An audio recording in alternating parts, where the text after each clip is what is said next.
Assalamualaikum warahmatullahi wabarakatuh. Halo, mahasiswa-mahasiswi Universitas IBN Khodun Bogor. Berjumpa kembali dengan saya Dewi Sri Merdekawati.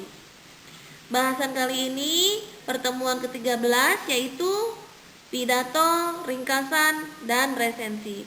Yuk kita simak.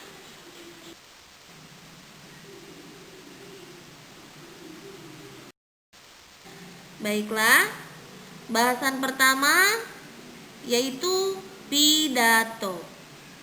Pengertian berpidato.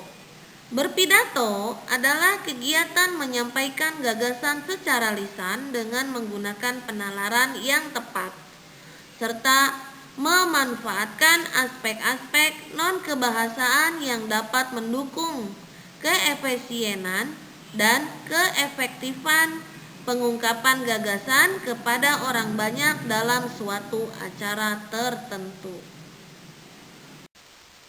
Selanjutnya, tujuan pidato. 1.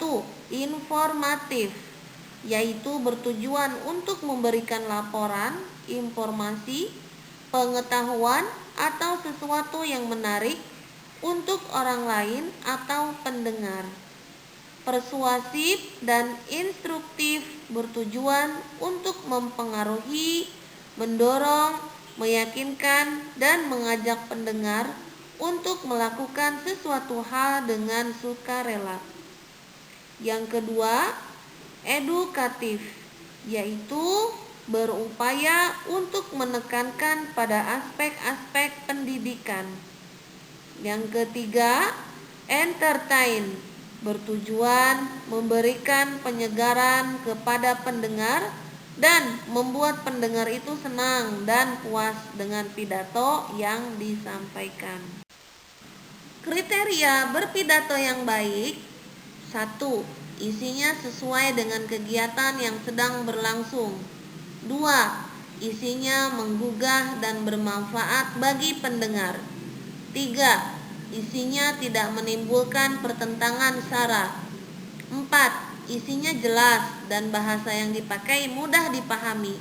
Dan yang kelima, bahasa yang disampaikan secara santun, rendah hati, dan bersahabat. Tata tertib dan etika berpidato. Tata cara berpidato merujuk kepada langkah-langkah dan uraian untuk memula, mengembangkan, dan mengakhiri pidato. Etika berpidato merujuk kepada nilai-nilai kepatuhan yang perlu diperhatikan dan dijunjung ketika berpidato. Langkah-langkah dan urutan berpidato secara umum diawali dengan pembukaan, sajian isi, dan penutup. 1. Pembukaan biasanya berisi sapaan kepada pihak-pihak yang diundang atau yang hadir dalam suatu acara. 2. Sajian isi merupakan hasil penjabaran gagasan pokok. Sajian isi perlu dirinci sesuai dengan waktu yang disediakan. Pokok pembicaraan dikemukakan sedemikian rupa sehingga tampak jelas kaitannya dengan kepentingan para audiens. Yang ketiga, pembahasan. Pada bagian ini biasanya berisi berbagai hal tentang penjelasan, alasan-alasan, bukti-bukti yang mendukung, ilustrasi, angka-angka dan perbandingan, kontras-kontras, bagan-bagan, model, dan humor yang relevan. Keempat, penutup pidato. Bagian ini berisi penegasan kembali gagasan pokok yang telah dipaparkan dalam sajian isi, harapan, dan ucapan terima kasih atas partisipasi semua pihak dalam acara sedang berlangsung. Selanjutnya, nilai-nilai yang perlu diperhatikan dalam berpidato yaitu janganlah menyinggung perasaan orang lain, tetapi sebaliknya berupa menghargai dan membangun optimisme bagi pendengarnya. Keterbukaan, kejujuran, empati, dan persahabatan perlu diusahakan dalam berpidato. Adapun tata krama dalam berpidato di antaranya: 1. Jika berpidato di hadapan umum, hendaknya memperhatikan 3 hal berikut ini. Berpakaian dengan rapi dan bersih, tetapi tidak bergaya pamer dengan memakai perhiasan atau pakaian yang berlebihan. Berikutnya, B. Menggunakan kata-kata sopan dan jangan memperlihatkan keangkuhan, kesombongan, atau kepongahan, tetapi dengan rendah hati. C. Jika pidato panjang, agar tidak membosankan, pendengar hendaknya diiringi humor, namun humor itu harus sopan. Yang kedua, jika berpidato di hadapan wanita atau sebagian besar wanita dan yang berpidato pria, perhatikanlah kata-kata yang digunakan. Hendaknya jangan sampai menyinggung perasaan. Selanjutnya yang ketiga, bila berpidato di hadapan orang-orang terkemuka, hendaknya mempersiapkan diri dengan sempurna. Dengan demikian, keyakinan kita akan tumbuh. Selain itu, kita tidak perlu merasa rendah diri. Keempat, jika berpidato di hadapan sesama golongan, kita harus terbuka dan terus terang, dan dapat agak santai, namun jangan melupakan tata krama. Yang kelima, jika yang mendengarkan pidato kita itu pelajar atau mahasiswa, kita harus mampu meyakinkan mereka argumentasi yang logis. Yang keenam, jika berpidato di hadapan pemeluk suatu agama, kita harus menjaga jangan sampai ada satu ucapan pun yang menyinggung martabat suatu agama. 7. Jika yang mendengarkan pidato kita itu masyarakat desa, gunakanlah kata-kata atau kalimat yang sederhana sehingga pidato kita itu mudah dimengerti. Penulisan naskah pidato. Menulis naskah pidato hakikatnya adalah menuangkan gagasan ke dalam bentuk bahasa tertulis yang siap dilisankan melalui kegiatan berpidato. Pilihan kosakata dan kalimat-kalimat serta paragraf dalam menulis naskah pidato sesungguhnya tidak jauh berbeda apabila dibandingkan dengan kegiatan menulis untuk menghasilkan naskah lain. Penyuntingan naskah pidato. Isi, bahasa, dan penalaran dalam naskah pidato menjadi sasaran penyuntingan. Isinya dicermati kembali apakah telah sesuai dengan tujuan pidato, calon pendengar, dan kegiatan yang digelar.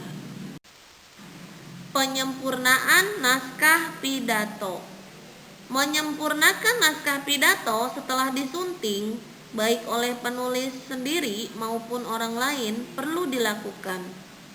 Penyempurnaan itu diarahkan kepada aspek isi, bahasa, dan penalaran. Penyempurnaan aspek bahasa dilakukan dengan mengamati kosakata yang lebih tepat dan menyempurnakan kalimat dengan memperbaiki struktur dan gagasannya. Sementara itu, penyempurnaan paragraf dilakukan dengan memperbaiki koherensi dan kohesi paragraf. Untuk itu, penambahan kalimat, penyempurnaan kalimat, atau penghilangan kalimat perlu dilakukan.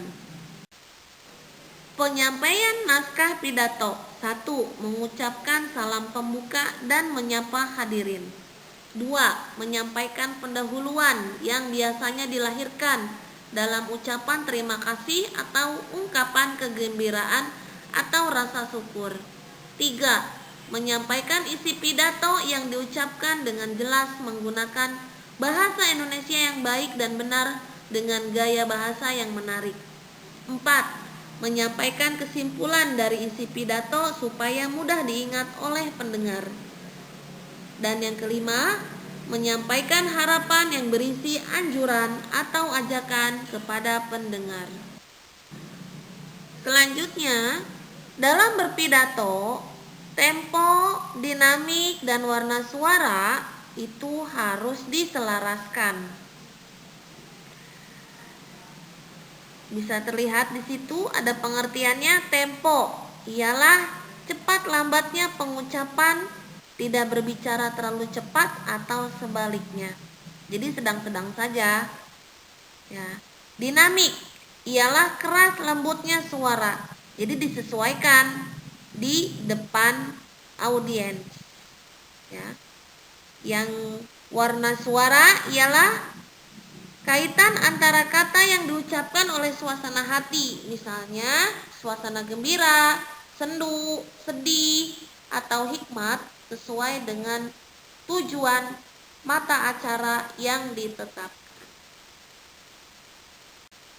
Nah, berikut ini contoh teks pidato dengan tema Cinta Bahasa Indonesia.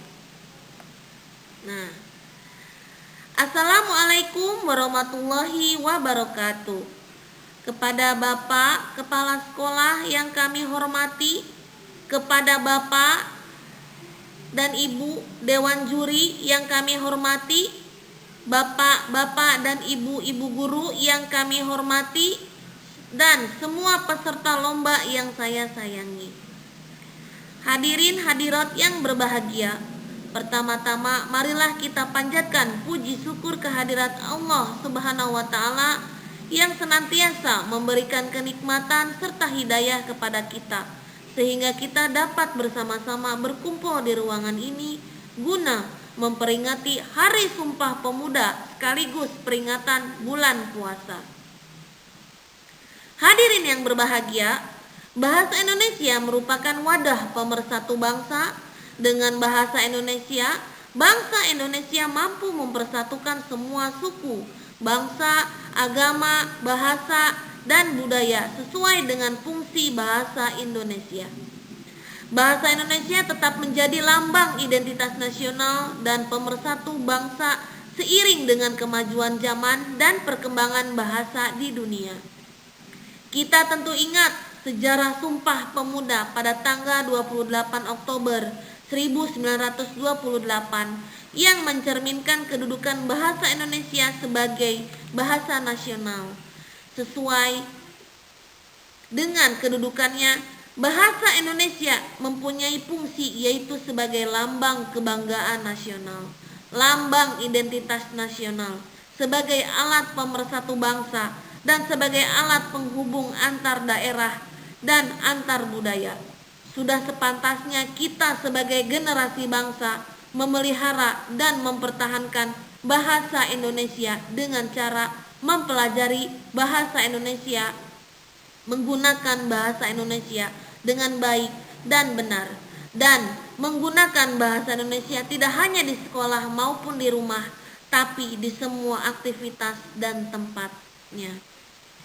Dengan semangat bulan bahasa, mari kita tingkatkan rasa cinta bahasa Indonesia melalui penggunaan bahasa Indonesia yang baik dan benar sebagai wujud rasa cinta kita terhadap bahasa Indonesia.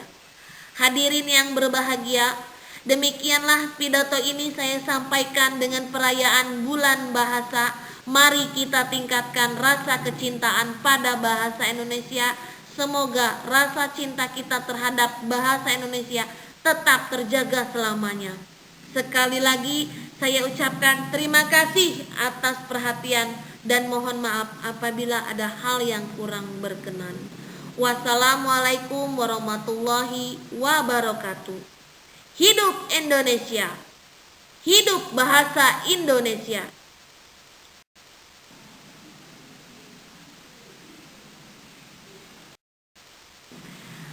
Materi yang kedua yaitu ringkasan.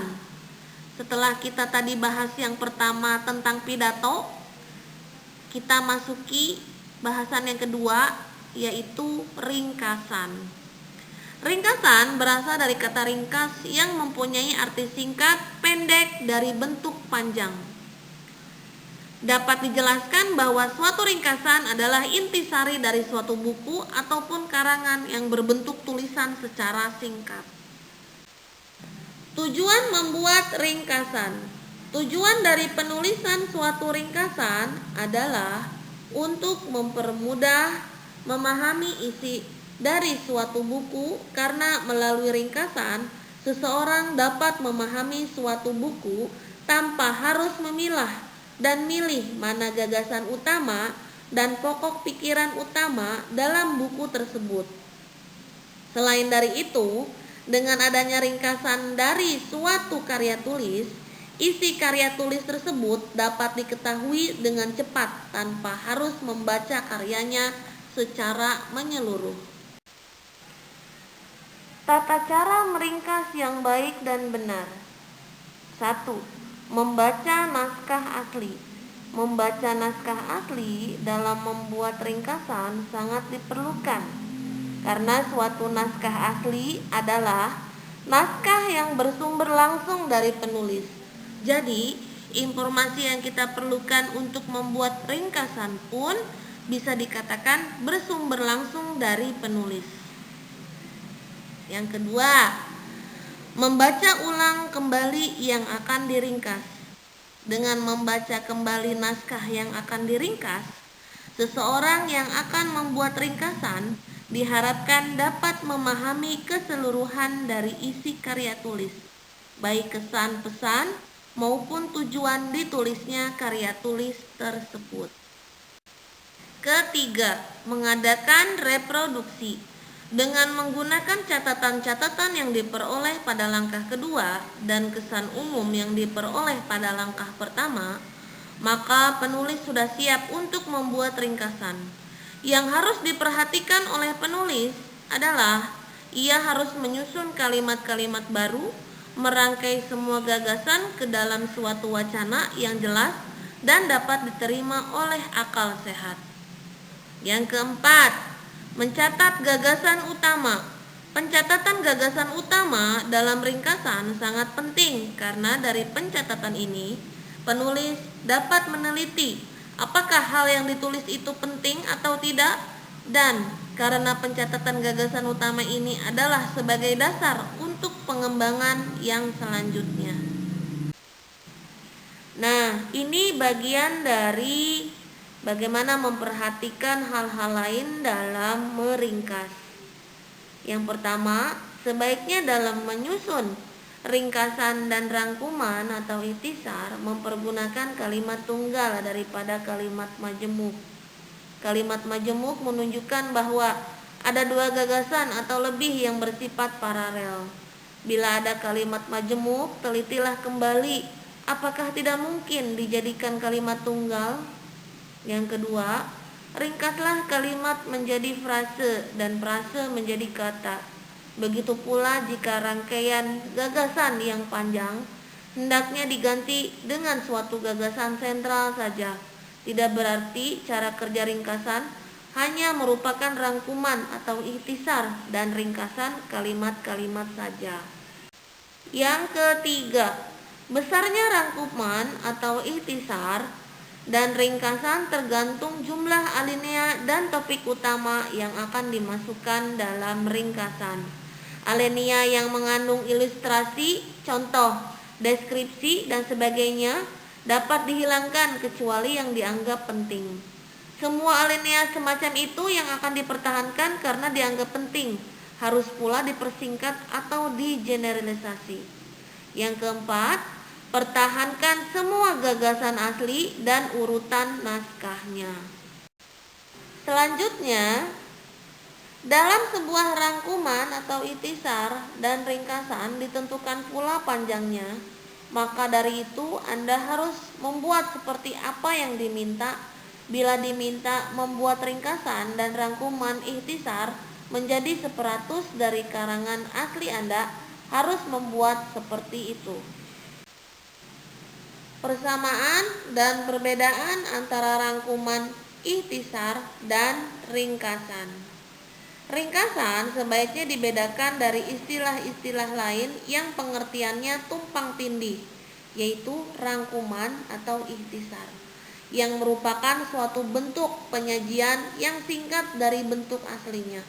Meskipun dalam kenyataannya ringkasan dan rangkuman atau ikhtisar masih dianggap sama, tetapi secara teknis ketiga istilah itu sebaiknya dibedakan maknanya.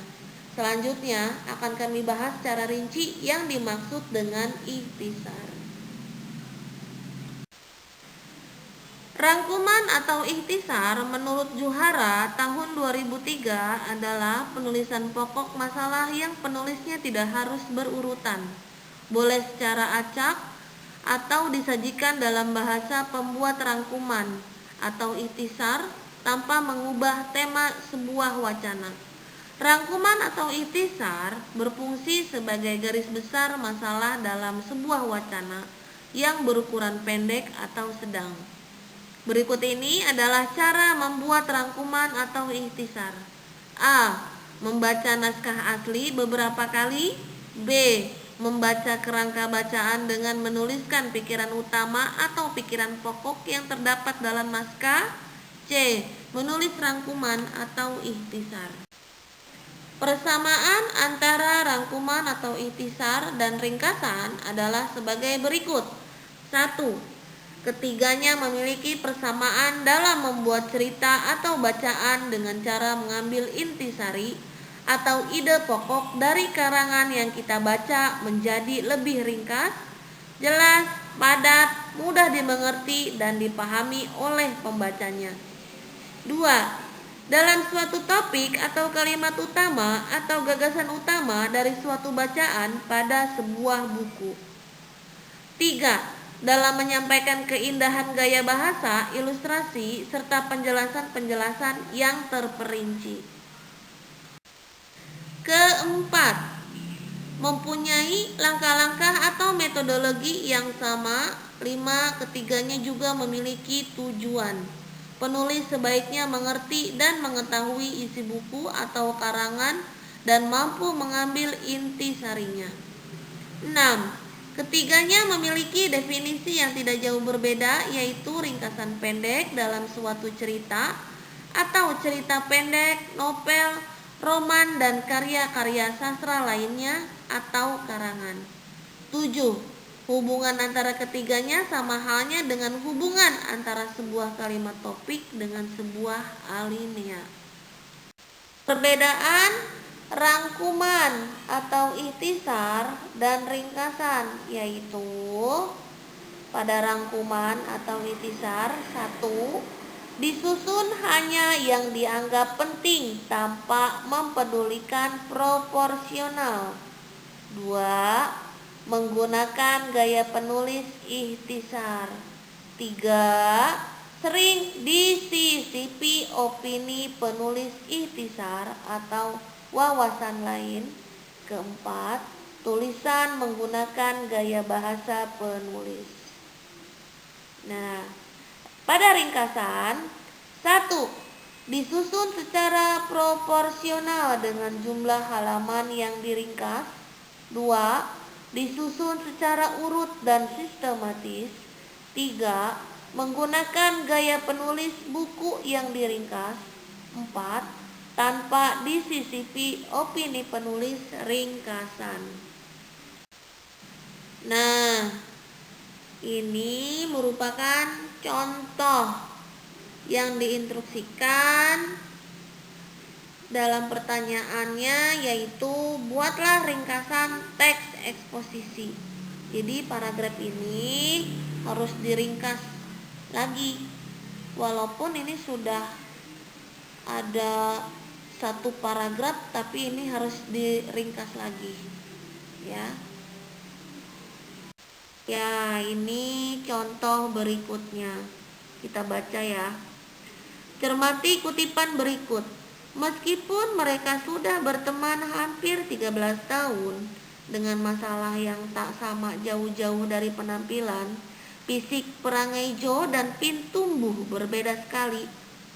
Pin tumbuh dengan pemahaman baik. Sejak SMA dulu ia tidak terlalu peduli dengan pendapat orang lain. Sepanjang ia bahagia, maka mau jelek, mau cantik, orang lain menilai, ia selalu merasa cantik. Berbeda dengan Joe yang menolak paham. Kalaupun ia sebenarnya paham untuk menerimanya, Joe terus berkutat dengan tubuh tambunnya. Pernah saking inginnya bertubuh kurus, Joe memaksa diri melakukan diet tanpa terkendali. Fantastis memang, berat tubuhnya turun separuh, membuat pangling. Tapi itu hanya bertahan beberapa minggu sebelum berakhir terbaring di ranjang rumah sakit. Saat ia kembali sehat, tubuhnya kembali membesar tanpa kendali. Sepotong hati yang baru, Terelie. Nah, pertanyaannya, ringkasan kutipan tersebut adalah, coba, ini apa jawabannya? Kira-kira, ayo pikirkan dan jawab. Nah, ini contoh berikutnya. Contoh ini meringkas pada zaman saya dulu, pada saat saya kuliah S1 tahun 2002. Biasanya saya pada saat belajar mendengarkan dosen, saya coret-coret dulu, baru hasilnya pada malamnya saya perbaiki menjadi seperti ini. Saya pindahkan ke binder dan saya susun, saya rapihkan. Jadi bahasan-bahasan materi yang materi 1, materi 2, materi 3 itu diringkas dan rapih.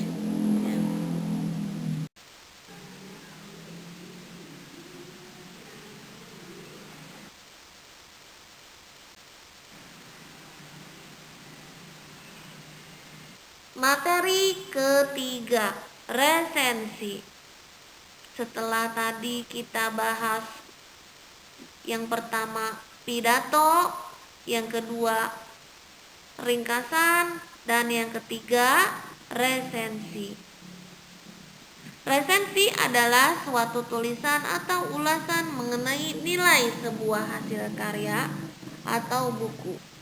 Dengan demikian, resensi dapat juga dikatakan sebagai suatu komentar atau ulasan seseorang penulis atau sebuah hasil karya, baik buku, film, karya seni, maupun produk yang lain. Misalnya, buku karya ilmiah, laporan hasil penelitian, majalah, novel, cerpen, drama atau lakon, dan sejenisnya dapat diresensi. Tujuan menulis resensi: 1. Menyampaikan informasi kepada para pembaca tentang sebuah karya. 2. Penulis resensi ingin menjembatani keinginan atau selera penulis kepada pembacanya. 3. Penulis resensi ingin menyampaikan informasi kepada pembaca apakah sebuah buku atau hasil karya yang diresensi itu layak mendapat sambutan masyarakat atau tidak. Yang keempat, penulis resensi berupaya memotivasi pembacanya untuk membaca buku tersebut secara langsung. Cara menulis resensi. Penulis resensi seyogyanya mempertimbangkan hal-hal berikut. 1. Landasan filosofi penulisan. 2. Harapan pembaca. 3. Harapan penulis dan pembaca. Dan keempat, materi tulisan. Materi yang diresensi. 1. Landasan filosofi penulis karya asli. 2. Kekuatan dan kelemahan karya yang diresensi. 3. Substansi karya yang diresensi bagian per bagian, bab per bab. 4. Fisik karya yang diresensi termasuk ukuran buku, kertas, huruf yang digunakan, tinta, warna, jilid, gambar, dan ilustrasi. Bahasa dan resensi. Bahasa resensi hendaklah bahasa yang denotatif karena ingin menyajikan fakta secara ilmiah dan objektif. Resensi harus menerapkan kaidah ejaan yang disempurnakan, pilihan dan bentukan kata yang tepat, kalimat yang efektif, dan paragraf yang padu dengan penalaran yang logis. Langkah-langkah meresensi sebuah karya. 1. Mengamati suatu karya. 2. Membaca isi suatu karya. 3. Membuat ringkasan. 4. Memaparkan isi dan mutu suatu karya. Selanjutnya, sistematika resensi. 1. Cantumkan tema atau judul karya yang diresensi. 2. Sebutkan nama pengarang, judul karya, penerbit, tempat terbit, jumlah bab, dan jumlah halaman. 3. Kemukakan sistematika, bahasa, dan ringkasan karya yang diresensi. 4. Jelaskan kualitas karya yang diresensi, kekuatan dan kelemahannya, serta perbedaannya dengan karya sejenis yang sudah ada. 5. Sampaikan pendapat dan simpulan penulis resensi secara pribadi. 6. Tuliskan identitas si penulis. Berikut ini contoh dari resensi. Ya, ini dari artikel. Biasanya di koran-koran kita bisa meresensi cerpen, novel, drama dalam satu buku. Apalagi kalau di koran-koran Kompas, ya, itu ada setiap hari Minggu ada cerpen. Nah, kita bisa meresensi dari cerpen itu. Nah, kita lihat di sini contoh judul bukunya itu Sarah, Perempuan Penggenggam Cinta, penulisnya Sinta Yudisia, penerbit Gema Insani, cetakan 1 Oktober 2017, halaman tebal 232 halaman, dan ISBN presensi Tri Jajilatul Hasanah. Nah, ini presensinya mengungkapkan, ada beberapa paragraf di sini, bisa terlihat, bisa dilihat di Google ya, bagaimana meresensi buku atau cerpen, novel, dan lainnya. Ini contoh berikutnya meresensi, ya, mengenal Nusantara dari cerita, ya, judul Kata Bapak di Sungai Ada Buaya, penulis Irwan Sandra dan kawan-kawan, penerbit Unisa Press, cetakan pertama Januari 2018, tebal 106 halaman, dan ISBN. Nah, ini bagaimana meresensi, ya, di sini bisa dibaca ya, mahasiswa-mahasiswi UIK. Nah, ini berikutnya contoh meresensi buku pengetahuan. Nah, ini kayaknya buku matematika. Nah, ini ada judul, penerbit, penyusun, tebal buku. Nah, ISBN ya. Nah, itu ya, kelupaan dituliskan di situ.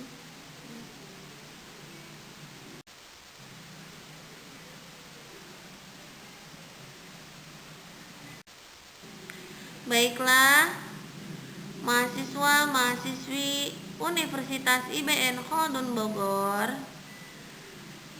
pertemuan ke-13 ini yaitu pidato, ringkasan, dan resensi. Semoga bermanfaat ya. Terima kasih dan sampai jumpa di pertemuan berikutnya. Assalamualaikum warahmatullahi wabarakatuh.